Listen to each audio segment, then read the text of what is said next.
Hey guys, lakad tayo ngayon. Punta tayo sa grocery sa may sa Chongsan. Kasi mas mabilis maglakad. Kasi pag ganito kasi sa pag 7 AM, hindi ka makasakay ng jeep kasi mahaba yung pila. Kaya kung malapit lang guys yung pupuntahan mo, maglakad ka na lang. At least exercise pa sa umaga. Yan guys.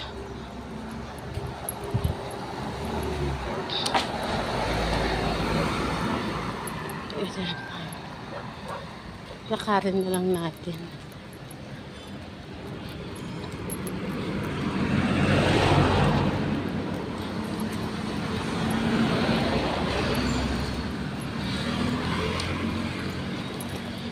Mag-stop over tayo dito. Ayun, nakikita nyo yan. DepEd Division Baguio Rojas National High School. Yan, slow down school sabi nila. Kita nyo yun guys. Ano tayo?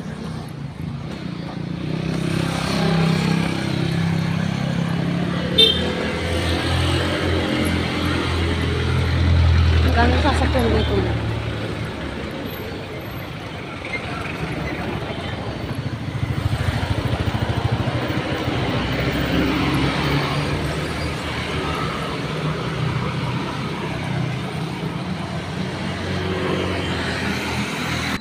Kita niyo yung tanawin. Ayan siya. Ang ganda ng tanawin dyan. Diba? Maraming bahay doon. Ayan guys. Ang ganda ng tanawin.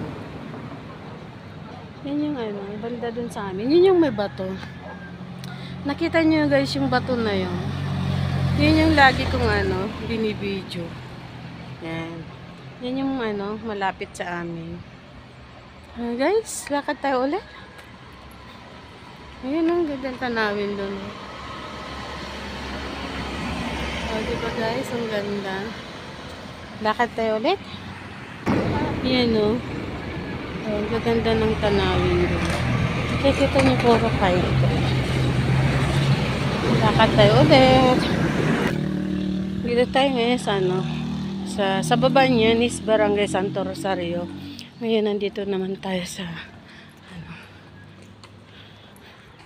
Unas Street yata ito. Papunta sa Merinol.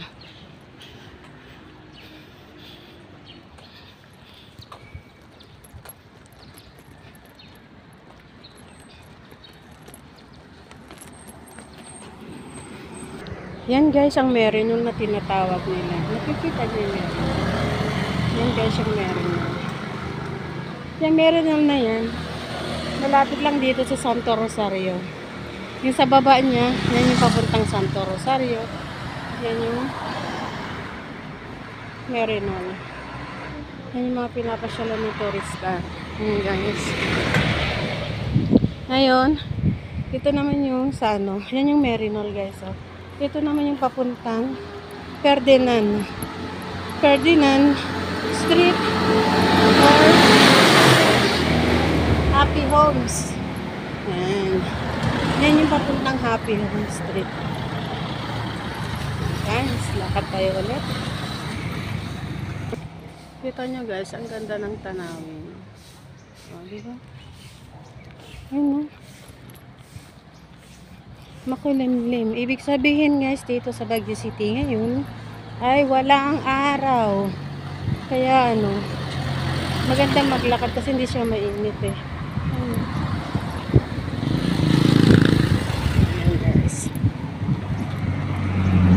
Ayan guys, dito tayo ngayon sa may papuntang Happy Homes. Ibada Road yata ito ang tawag dito. Santo Rosario pa rin. May shortcut dyan papunta dun sa Santo Rosario. Yan yung papuntang Happy Homes. Tapos papuntang Chongsan. Lakad tayo ulit. Ang ganda yung building. Yan yung papuntang Chongsan. Diyan tayo pupunta. Mag-grocery tayo. Yan yung papuntang Happy Homes guys. Ito yung papuntang Happy Homes. Dito tayo ngayon, tatawid tayo. Dito tayo sa Johnson. Yung pupuntahan natin. O, diba?